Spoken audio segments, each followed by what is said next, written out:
جی ناظرین، بریک کے بعد آپ کو خوش آمدید کہتے ہیں۔ ہم بات کر رہے ہیں خطے کی بدلتی ہوئی صورتحال اور پاکستان کی اس خطے میں اہمیت کس حد تک بڑھ گئی ہے، اور پاکستان کو جو ٹرن لینا ہے، جس طرف کھڑا ہونا ہے، وہ پاکستان کے پاس آپشنز کیا کیا ہیں۔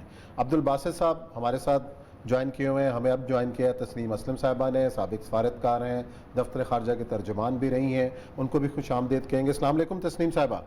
وعلیکم السلام۔ تسنیم صاحبہ، باسط صاحب سے ہم بات کر رہے تھے کہ اب خطے میں پاکستان کی جو اہمیت ہے وہ کس حد تک بڑھ گئی ہے، اور پاکستان کے پاس ایک طرف امریکہ ہے، ایک طرف چین ہے، اور امریکہ کے اپنے مفادات ہیں اور چین کی اپنی انویسٹمنٹس ہیں، سی پیک ہیں۔ پاکستان کو اب کس رخ پہ جا کے کھڑا ہونا ہے؟ پاکستان کو امریکہ کے ساتھ بھی رکھنی ہے، چین کے ساتھ رکھنی ہے، کیا کرنا ہے؟ آپشنز کیا ہیں؟ پہلی بات تو یہ ہے کہ پاکستان کو اپنے ساتھ کھڑے ہونا ہے۔ ہمیں اپنی انٹرسٹ میں ڈیسیژنز لینے، یہ جو مائنڈ سیٹ ہے کہ ہم نے کسی نہ کسی کا ہاتھ پکڑ کے چلنا ہے، وہ اس سے ہمیں نکلنے کی ضرورت ہے۔ جو کلونیل اس سے نکلے ہوئے ہمیں بہت عرصہ ہو گیا، اب یہ مائنڈ سیٹ نہیں ہونا چاہیے۔ لیکن جب آپ اپنی نیشنل انٹرسٹ میں ڈیسیژنز لیتے ہیں تو آپ کو یہ دیکھنا ہے کہ آپ کے ساتھ کس کی کنورجنس ہے، آپ کے ساتھ کس کی انٹرسٹ جو ہیں وہ کامن ہیں۔ تو مجھے تو یہ نظر آتا ہے کہ چائنا کے ساتھ ہمارے مفادات بہت زیادہ ہیں۔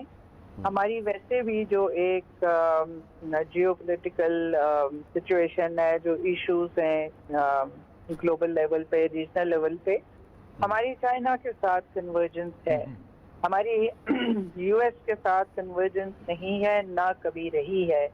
ایک زبردستی سے ایشو بیسڈ ہم بناتے رہے ہیں، ٹرانزیکشنل ریلیشن شپ رہی ہے، لیکن ہماری انٹرسٹ کبھی بھی کنورج نہیں کی۔ آپ چاہے مڈل ایسٹ پہ دیکھ لیں، آپ چاہے ہیومن رائٹس دوسرے ایشوز پہ دیکھ لیں، آپ انڈیا کا دیکھ لیں۔ تو ایک تو یہ بات ہو گئی۔ دوسری بات یہ ہے کہ ہمارے لیے چائنا کے ساتھ اکنامک کولیبوریشن اور کوآپریشن بہت امپورٹنٹ ہے۔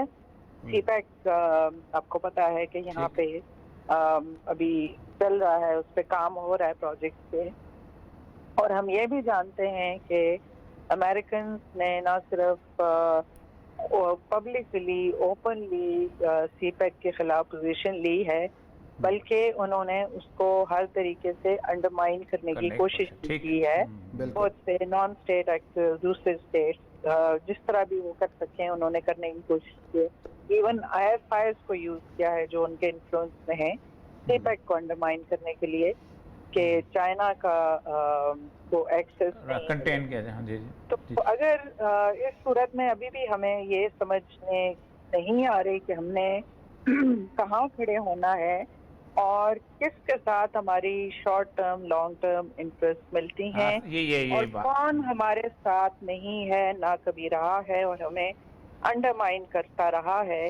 افغانستان سے ہمیں بھولنا نہیں چاہیے کہ آج دن تک جو لوگ وہ لوگ جو امریکی جہازوں پہ چڑھ کے آئے اور اپنے سوٹ کیسز لے کے انہیں کے ساتھ نکل جائیں گے، اور وہ پچھلے 15-20 سال بھونکتے رہے پاکستان کے خلاف، تو کیا وہ کسی کی شے کے بغیر بول رہے تھے؟ کیا یہ اتنا کچھ جو پاکستان کو کہا گیا، اتنی ہیوملیٹنگ باتیں کی گئیں؟ ان کا جو ابھی نیشنل سیکیورٹی ایڈوائزر ہے اس نے پاکستان کو کیا اس نے ورڈز یوز کیے پاکستان کے لیے، آپ کو بھی معلوم ہے، میں ریپیٹ نہیں کرنا چاہوں گی۔ تو یہ سب چیزیں ہمیں مد نظر رکھنی چاہیے۔ تو ہمیں یہ بالکل اس چیز پہ کبھی مجھے سمجھ نہیں آتی ہے کہ پاکستان میں یہ ڈیبیٹ کیوں ہو رہی ہے، اور کون لوگ ہیں جو یہ ڈیبیٹ کروا رہے ہیں کہ ہمارے لیے بڑا مشکل فیصلہ ہے کہ ہم نے نہیں ہم تو بالکل ہم اس کھاتے میں نہیں ہیں۔ ہم تو کل سے یہی کہہ رہے ہیں کہ اس وقت ابھی باسط صاحب سے بھی یہی بات ہو رہی تھی کہ جس رن میں امریکہ اس وقت بھاگ رہا ہے وہاں پر، اور جو سچویشن بن رہی ہے، بیسیکلی اڈوں کا مسئلہ جو ہے وہ ہمارے ساتھ جو 2 اڈوں کے اوپر ایشو بنا ہے، جس پہ آج المارا نے بہت سخت بیان دیا۔ باسط صاحب، آپ نے ایک آخری جاتے بات کی تھی کہ اپنا and of the day Taliban نے وہاں حکومت بنا لینی ہے، اور مجھے بھی یہی لگتا ہے کہ افغان سچویشن میں Taliban are the only one کہ جنہوں نے اس کرائسس کے اندر انہوں نے اس کو یونائٹ کیا تھا افغانستان کو۔ اس وقت پاکستان کی کیا پوزیشن ہوگی اگر ہم نے کسی طور پر اس وقت طالبان کے اس معاملے کے اندر امریکہ کو ایک ویجیلنس سٹیٹس دے دیا جو وہ چاہ رہے ہیں؟